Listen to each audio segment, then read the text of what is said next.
En la que vivimos en nuestros días, que tiene que ver con no solo últimos días, sino también con apostasía y tiempos peligrosos, ¿no? Y vamos a dividirlo en 12 sesiones que tenemos disponibles en estos días para que las podamos seguir. Tenéis el lema, el título en vuestras notas, en vuestros cuadernos. Esta noche haremos una introducción más reducida de lo que yo pensaba, pero ya mañana y en adelante iremos desarrollando sobre lo que es principalmente el tiempo de... ¿Hay un punzón aquí para seguir? ¿Cuál es? Muy bien. Hablaremos un poquito esta noche del paso del tiempo. El concepto de tiempo en la escritura, ¿no? Y el concepto secular, y lo veremos un poquito. También veremos sobre la segunda venida del Señor, la importancia que tiene la segunda venida en las escrituras y para nosotros, la distinción entre Israel y la Iglesia. En cuarto lugar, la inminencia del regreso del Señor, algo que las escrituras enseñan constantemente, lo inminente de su venida en cualquier instante. Preparados para su venida. ¿Cómo nos toca estar preparados? Es curioso que las escrituras no nos dicen, hermanos, el cuándo y los muchos detalles que nos gustaría saber, pero sí que el Señor se encarga de decirnos que estemos preparados. Y parte de estar preparados es no permitir que nadie nos engañe, ¿no? Y esto lo iremos viendo. Los tiempos peligrosos en los que vivimos. Y esto será una introducción a la apostasía, que serán 3 sesiones ahí. Un tema muy importante en las escrituras, el apóstata es aquel que se aparta de, ¿no? Es aquel que se desdice de lo que es la fe. El arrebatamiento de la Iglesia, cómo seremos llevados por él. El tribunal de Cristo en 10º lugar, el estar en su presencia. Las bodas del Cordero, que será la comunión perfecta, completa y definitiva con nuestro amado Señor, ¿verdad? Con nuestro amado Señor.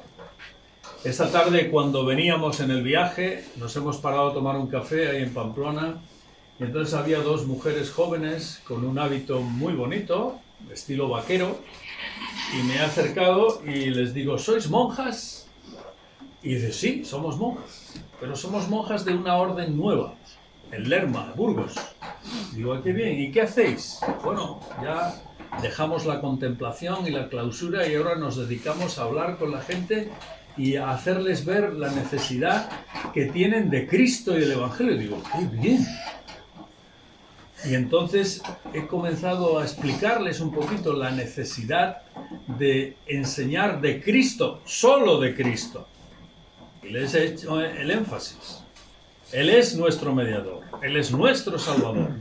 Y bueno, han asentido con la cabeza, ¿no? No sé lo que luego harán, pero digamos ha habido la oportunidad de... Y ellas dicen, sí, claro, nosotros estamos ligadas con Cristo, dicen, ¿no? Por ese voto que hacen las monjas, ¿no? De, digamos, estar en esa relación con el Señor. Digo, pues qué bien, ojalá que lo llevéis a cabo. Pues las escrituras nos hablan de esas bodas perfectas y completas que tendremos con el Señor Jesús justo para volver con Él. Y finalmente acabaremos viendo la segunda venida y lo que será la manifestación gloriosa del Señor Jesucristo. Este es el esquema, hermanos, que intentaremos. Aquí hay mucho contenido. Esto es como una asignatura para un trimestre, pero intentaremos verlo esencial en una semana, ¿no? Yo he dado series como estas pues en 8 o 10 días y tal, y siempre hay que comprimir mucho porque no tenemos el tiempo para todo, pero los que queréis estudiar más, yo os puedo facilitar más material, más información. Después del retiro, después de este tiempo, intentaré que el material que veamos poder enviároslo, ¿vale? A los hermanos responsables les pasaré las notas para que tengáis un buen recuerdo de lo que estaremos viendo aquí en estos días. Así que el tema general es este, ¿no? Últimos días, tiempos peligrosos y apostasía. Y esta noche vamos a ver un poquito sobre el tema del paso del tiempo, ¿verdad? Para tener una idea gráfica, porque entramos, queridos, en un terreno que es uno de los más complejos en la revelación bíblica, y es el terreno de la escatología o de la profecía. Y es más difícil y más complejo porque no ha sido revelado en su totalidad. El Señor nos ha dado pizcas sobre el futuro, sobre su plan, sobre su soberanía para con los hombres. Entonces, nos toca acercarnos a estos temas proféticos con sumo cuidado y también con discernimiento, ¿verdad? Por eso es que vamos a ir entendiendo paso a paso estas cosas. Los eventos que vemos cara a los tiempos que nos toca vivir, que estamos viviendo en realidad desde que el Señor vino, en realidad pues tenemos la primera venida de Cristo, hubo la cruz y la resurrección, y nosotros estamos en esta etapa, la etapa de la iglesia o la etapa de la gracia, como se suele llamar a veces, ¿no? Desde Pentecostés hasta que la iglesia sea llevada y arrebatada. Y contemplamos, según las profecías, que Israel será restaurado, veremos un poquito de esto, y la iglesia arrebatada, ¿verdad? Y aquí hay una serie de eventos que en estos días iremos viendo, ¿no? El tema de los 3 años y medio y 3 años y medio de la tribulación, los 7 años, esa semana que aún falta por cumplir, esa semana de las 70, la segunda venida del Señor Jesús a la tierra, Satanás evidentemente claudicado, y entonces a partir de ahí pues el Señor comienza a reinar con un Israel restaurado y lo que se llama la etapa del milenio hasta llegar a los nuevos cielos y la nueva tierra. Este es un gráfico, digamos, esquemático sobre estos eventos, ¿verdad? Profetizados.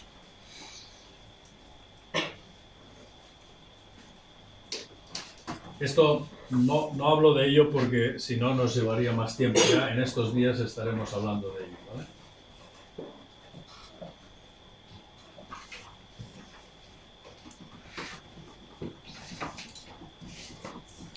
Hay 4 aspectos, hablando de los últimos días, importantes, que necesitamos saber y que la profecía nos prefigura.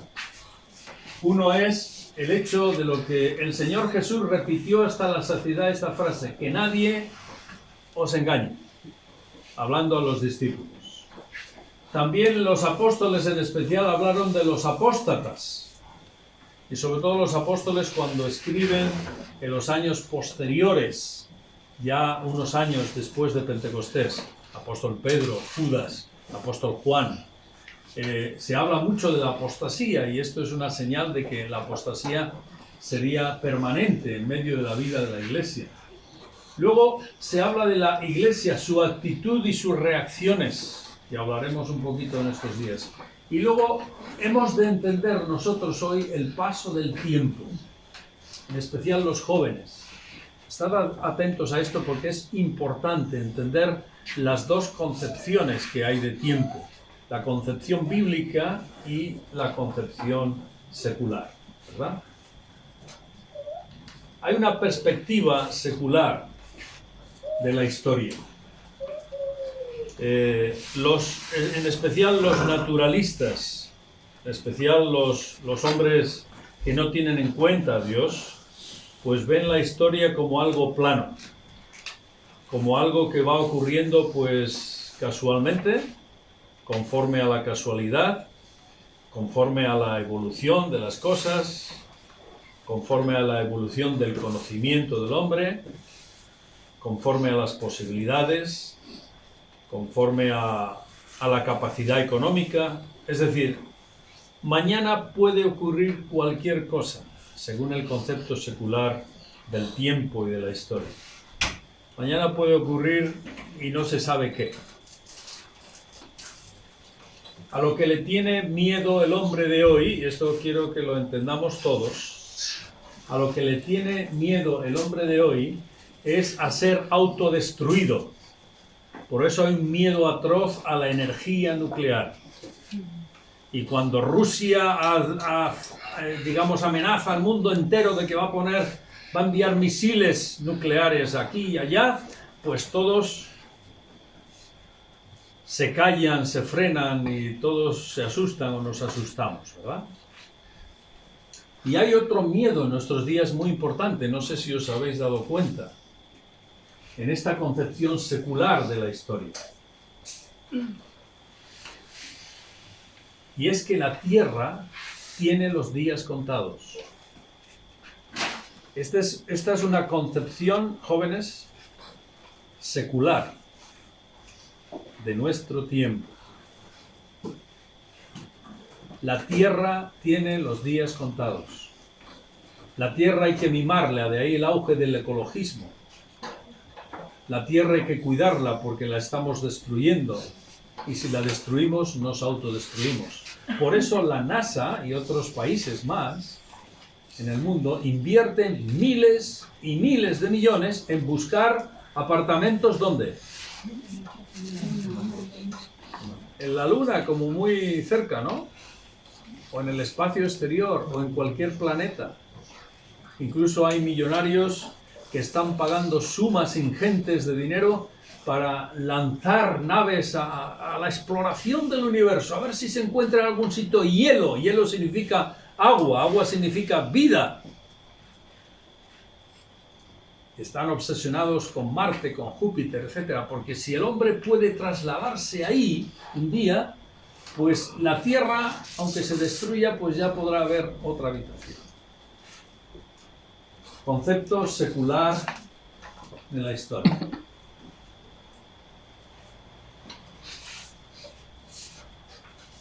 El hombre piensa que tiene los días contados.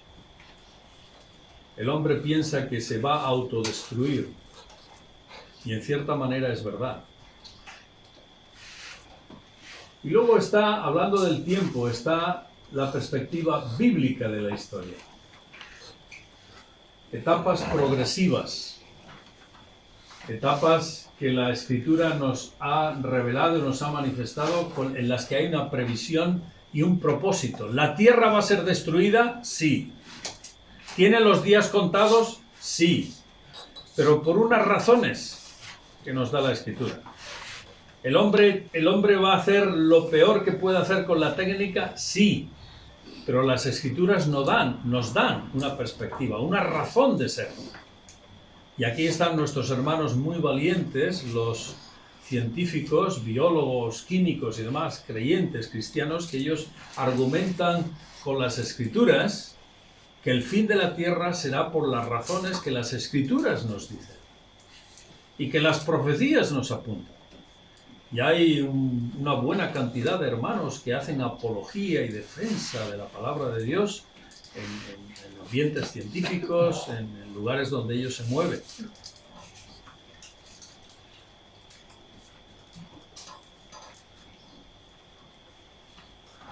Así que hay diversas etapas históricas y progresivas, ¿no? Esto seguro que lo habéis visto, ¿no? Pero habitualmente se divide la historia en etapas. Algunos hermanos lo llaman dispensaciones. Son maneras en las que Dios ha tratado con el hombre. Ha tratado con nosotros. Y entonces tenemos la primera etapa que nos relata Génesis de la inocencia, la comunión con Dios, la relación personal, íntima, cercana con el Señor. Y que Adán y Eva la rompieron por propia voluntad. Y ahí entramos en lo que es la segunda etapa, la de la conciencia humana. esa etapa en la que Dios a través de la conciencia habla al hombre. Y el hombre necesita hacer un discernimiento especial para saber y conocer a Dios. Cuando Adán y Eva desobedecieron al Señor en el Edén, a ver quién se acuerda, ¿por qué no se quedaron disfrutando del Edén? ¿Quién se acuerda? ¿Por qué no se quedaron en el Edén, en comunión con Dios, una vez que habían desobedecido al Señor?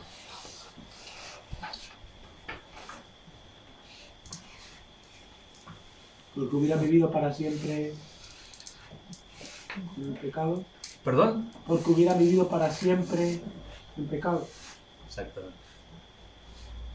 Es decir, Dios no podía permitir que en esa situación de rebeldía y de desconexión con Él, ellos pudieran disfrutar de las bendiciones de Dios, porque iban a disfrutar mal, las iban a mal usar.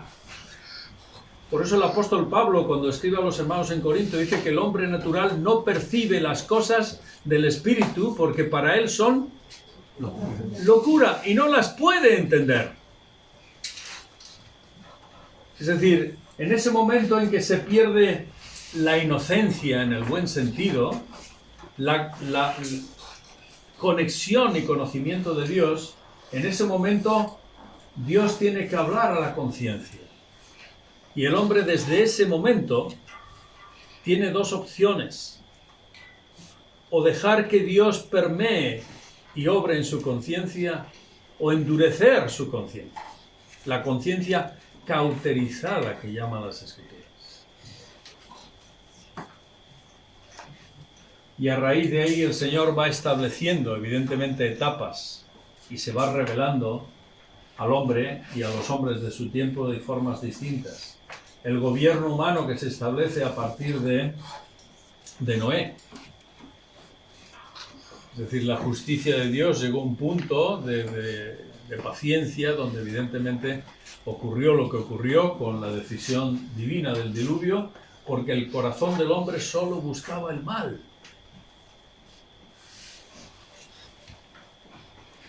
La promesa de la bendición por medio de la fe de Abraham. En ti, dice el Señor, Abraham, en ti, Abraham, serán benditas, ¿quién? Todas las naciones. En ti, en tu simiente, Abraham, serán benditas todas las naciones. Y no dice en tus simientes, enfatiza el apóstol Pablo, sino en tu simiente. ¿Y quién fue la simiente natural, legítima de Abraham? ¿Quién fue? ¿Quién fue? ¿Quién? Isaac. Es decir, Dios, a través de la confianza que tuvo Abraham en Dios, él creyó, estando muerto ya, nos dicen las Escrituras, en cuanto a posibilidades naturales, muy mayor. Él creyó contra esperanza. Y creyó antes de ver, antes de que Dios obrara para darles el hijo, que fue Isaac. Y esa fe fue bendecida. Dice la Escritura que Abraham fue justificado por su fe, su confianza. Y vemos que Dios evidentemente premia y reconoce la confianza personal. Y años más tarde entramos en otra etapa, según la historia bíblica, donde se establece una ley para un pueblo que son los descendientes de Abraham, de Isaac y de Jacob, ¿no? Los hijos de Jacob, las 12 tribus, y el Señor, a través de Moisés, trabaja en ellos en ese tiempo, la ley para Israel. Y ahí llegamos, aquí estamos más o menos en el 1400 antes de Cristo, y unos 14 siglos más tarde aparece el Señor Jesús para establecer su iglesia, para manifestar la salvación a Israel y a todas las naciones, para que aquellos que por medio de la fe pongan su confianza en Él, sean bendecidos. Sean bendecidos. Por eso es que Cristo había de venir de la simiente de Abraham, a través de la línea de Judá, a través de la familia de David, ¿no? Y esto lo sabemos por las Escrituras, ¿no? Y evidentemente estamos en la etapa del reino de Cristo, una etapa que aún no ha comenzado. Nosotros estamos aquí, la etapa de la gracia, donde la gracia es ofrecida a los hombres a través de la fe. Somos hijos de Abraham a través de Cristo por medio de la fe. Y va a llegar un día cuando evidentemente Cristo va a poder reinar después de unas luchas que Apocalipsis nos relata. Si nos damos cuenta, Apocalipsis capítulo 1, 2 y 3 nos relata la etapa de la iglesia. Y a partir de ahí ya no se ve a la iglesia. No se la menciona hasta el final. Y es porque Dios trabaja con las naciones y con los pueblos. Y si no se la menciona es porque la iglesia no está. Y esta es una evidencia muy atronadora, muy clara, de que la iglesia es llevada en esa etapa llamada de gran tribulación para el mundo. Y después de esa etapa comenzará el reino de Cristo, ¿no? Apocalipsis 4 hasta el 22. Me consta, Antonio me ha dicho, que habéis visto Apocalipsis. Al menos sinópticamente, en enero, ¿no? Si no me equivoco. Entonces, la concepción del tiempo, queridos, es muy distinta. Si tiene una perspectiva bíblica, hay un propósito, hay un para qué, hay un plan que Dios tiene. El tiempo no es plano. El tiempo no depende de las casualidades, de lo que el hombre haga, de si hay bomba nuclear, no hay bomba nuclear, si encontramos apartamentos en Marte, en Júpiter o en la Luna. El tiempo está en las manos del Señor.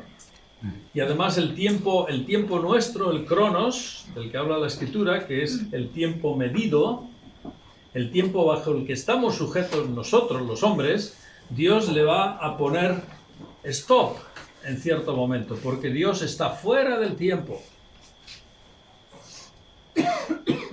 Y en el momento en que Dios le ponga stop al tiempo, cuando Cristo comience a reinar, entonces reinaremos con Cristo eternamente.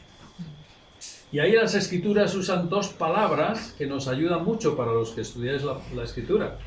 Una es el cronos y otra es el aion. La Escritura dice que en el tiempo Dios se ha manifestado y se manifestará hasta que reine Cristo cuando comience la eternidad. Y ahí se usa el término aion. Y aion significa ni principio ni final. Cuando Juan, el apóstol Juan, escribe su evangelio, dice en el principio, ¿os acordáis? ¿Quién se acuerda? En el principio era el verbo. Y el verbo estaba con Dios. Era Dios. Y ahí usa un término muy bonito que los griegos conocían en ese tiempo cuando el apóstol Juan escribe el evangelio, que es arqué. El arqué del tiempo. El apóstol no usa cronos. No se refiere a tiempo medido. Dice, en el principio era ¿quién? En el arqué del tiempo. Eso es lo mismo que en el hebreo aion. En el principio sin inicio matemático, ¿era quién? En el principio era, existía. ¿Cómo comienza Génesis? ¿Quién se acuerda? En el principio. En el principio Dios creó. Es decir, estamos hablando de que nuestro Señor es el Señor del tiempo. de que Él controla el tiempo. Él le dio un inicio a nuestro tiempo y le dará un final. Y no es casual, no está sujeto al capricho de los hombres. Y esta es, queridos, esta es la esencia de la profecía. Que nosotros los cristianos entendamos que nuestro Señor está soberanamente sobre nuestro tiempo. Él conoce el tiempo. Él conoce los tiempos. Por tanto, Él señorea sobre el tiempo y sobre las circunstancias del tiempo. Por eso decimos cuando alguien muere, hay una frase muy habitual que se dice, bueno, le ha llegado su hora. El Señor se lo ha querido llevar. Y decimos bien, porque es el Señor. Pues va a ocurrir lo mismo con el tiempo. El Señor va a volver en su tiempo. El Señor va a darle stop a nuestro tiempo en su momento.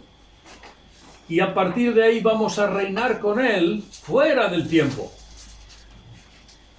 Por la eternidad. Qué bonito, ¿no? Qué precioso será estar en un retiro permanente durante el aión, la eternidad. Ahora tendremos nuestras funciones y a Antonio le cambiarán el color. No será color azul, tendrá otro color. ¿Harás algo? Haremos algo, ¿no?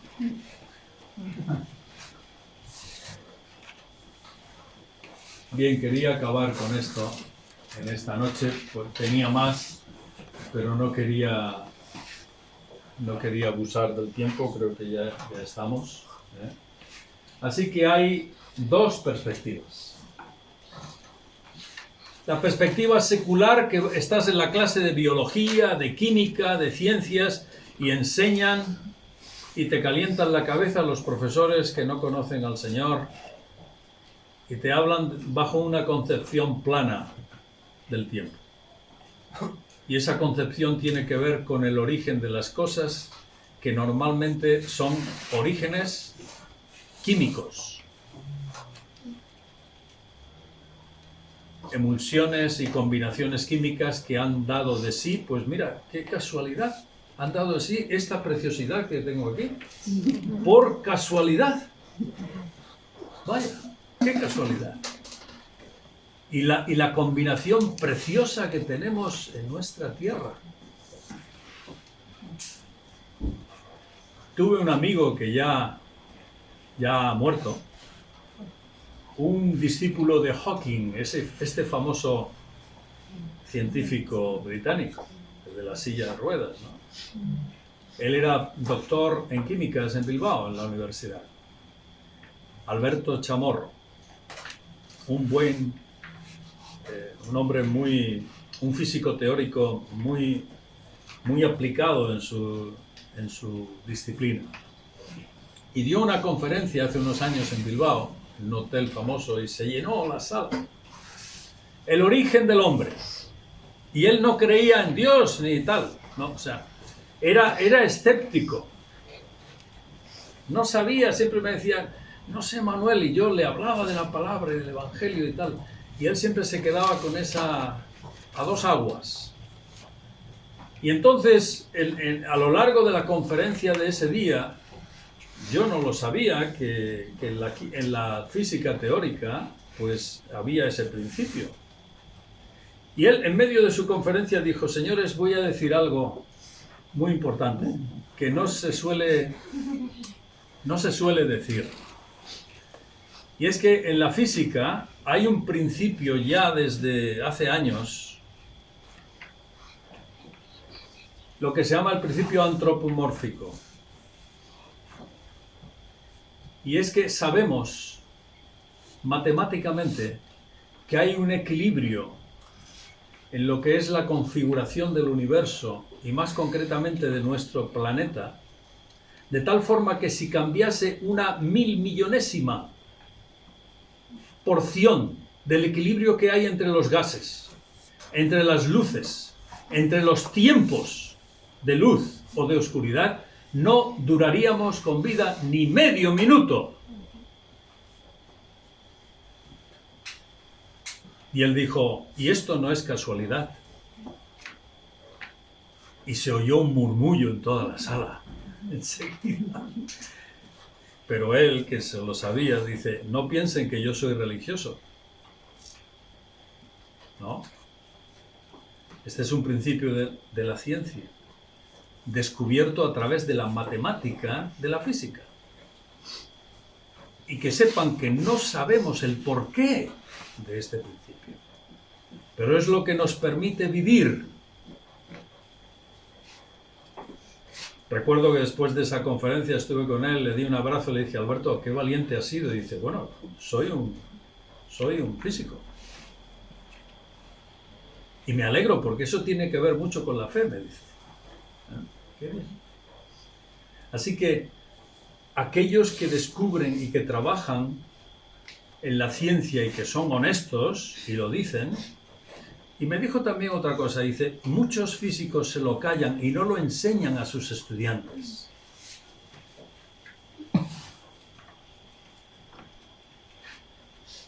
Hay más que casualidad. Hay un orden, hay un principio, hay una soberanía, hay un señorío.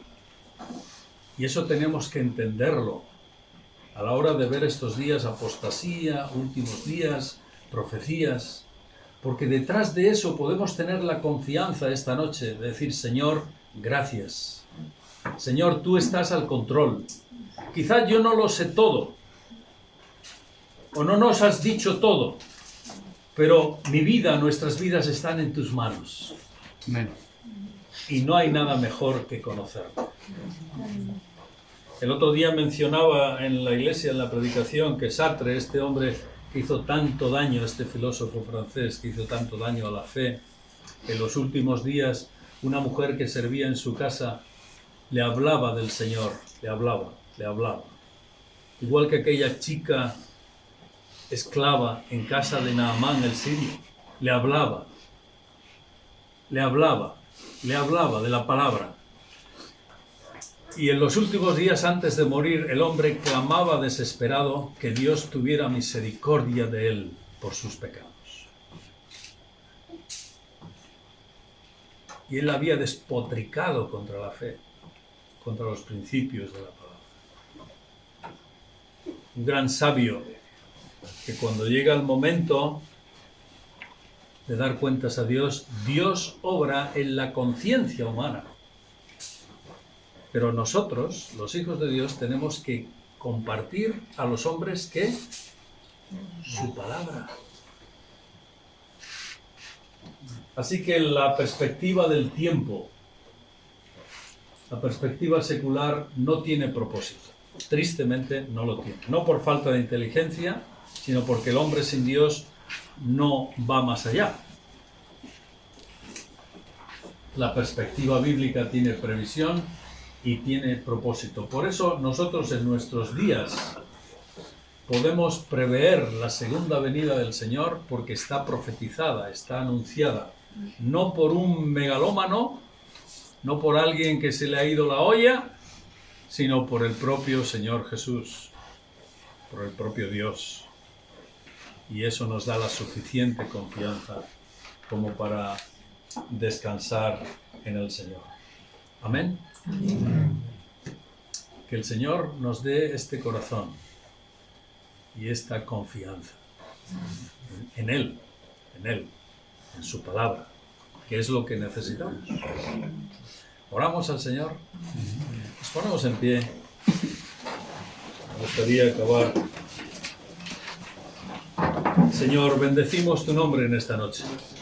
Gracias, Padre, por la perspectiva que tú nos das. Gracias, Señor, por poder acercarnos a esta visión con la que tú has querido revelarte a nosotros. Gracias, Señor, que aunque el hombre natural no entiende y ve como locura las cosas espirituales, tú nos has permitido conocer al Señor Jesús.